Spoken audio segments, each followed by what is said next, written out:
সংসারী মানুষ দেবতার উদ্দেশ্যে যাগযজ্ঞ পূজা অর্চনা করেন এবং বিনিময়ে দেবতারা তাদের মনোমতো ফল দান করেন। কিন্তু দেবতাকে পূজা না করে মানুষ ঈশ্বর সাধনা বা ব্রহ্ম চিন্তা করলে দেবতারা ক্রুদ্ধ হন এবং অধ্যাত্ম পথে তাদের ব্যাঘাত সৃষ্টি করেন। দেবতারা ক্রুদ্ধ হন কেন?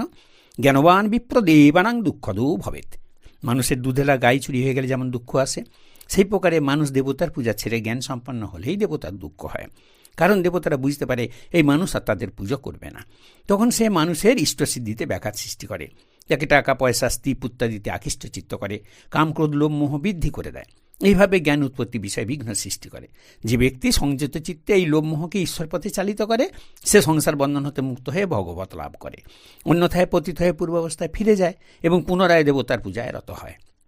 তাই শ্রী গুরু জ্ঞানেশ্বর দেব উপদেশ দিয়ে বললেন, তোমরা সত্য পথে চলতে অভ্যাস করো, কারণ সময় কারোর জন্য অপেক্ষা করে না। এরা সব মায়ার রূপ ধরে আপন সেজে তোমার সময় নষ্ট করে দিচ্ছে।